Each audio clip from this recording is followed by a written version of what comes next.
Today I'm talking about Tom Clancy's The Division. The game was released on March 8th. The game is set in New York in the not-so-distant possible dystopian future where a virus was added to dollar bills just before Black Friday, and because, well, Black Friday happened, the virus just spread and caused basically all of Manhattan to fall into chaos. The government ended up putting all of Manhattan into quarantine and also activated some sleeper agents. Those agents are known as The Division, and you get to play as one of those agents while you run around New York basically trying to figure out where the virus started and who was behind all of it. And that's really all I'm going to say about the story. Now let's talk about the actual game. The game is an open world online third-person cover shooter, and when I was playing the beta of the game, I got really mad at the game, but that's because I was trying to play the game like I play games like Halo, where I just run in and shoot everything, and didn't realize that if I didn't go into cover, I would basically die. And after I wrapped my head around that, and the fact that spacebar isn't jump, and it's to take cover,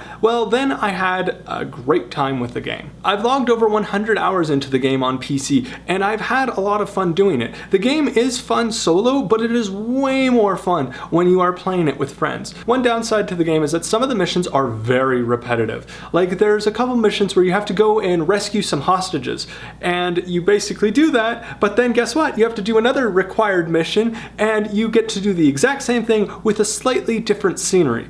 Other than that, the game is a lot of fun. The core of the game is player versus environment, but there is also an area that is player versus player, and that area is called the Dark Zone. The way that the Dark Zone works is that you are there with other players, and you could spend your entire time just killing the AI characters that are there, but there is always that lingering risk that another player on that server will just eventually decide to kill you and steal your loot. If another player happens to kill you, it marks them as a rogue agent, and when they are marked as a rogue agent, they show up on pretty much everybody's map saying that there is a rogue agent there. And if you go and kill that rogue agent, you get rewarded. And if that rogue agent ends up killing you and survives being rogue, well then they also get a reward. So there is always this lingering risk that someone is going to probably kill you and steal your stuff, or that you're going to try to kill someone and then they're going to end up killing you. There's always that just lingering risk, and it makes it really, really great. You could spend your entire time in the Dark Zone just killing AI characters and getting loot, but there's really no fun in that. The adrenaline rush that you get when you're killing another player, be them a rogue player or yourself going rogue,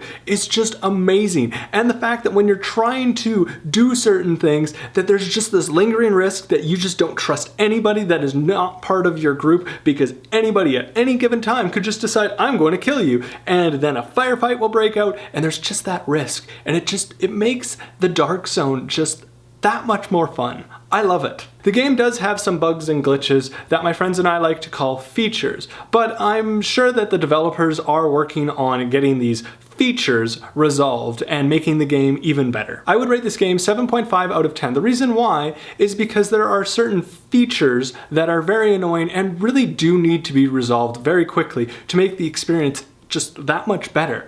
And also, the game isn't all that fun if you are playing solo. It is way better when you are playing with friends. So keep that in mind if you do decide to check out this game. Some of the other reasons are that the game can be very repetitive, and after you've reached level 30, which is currently the level cap, and you've reached Dark Zone rank 50, which is pretty much the highest you need to get in the Dark Zone, there really isn't all that much to do other than go around and kill other players. Yes, they keep adding new features like incursions. I believe that is coming next week, but as it stands right now, I've kind of run out of things to do other than go around and kill other players. In the comments below, let me know what your thoughts are on the game The Division. And that pretty much sums up this video. Thank you for watching. I will see you next week. Don't forget to have an epically awesome day. Bye!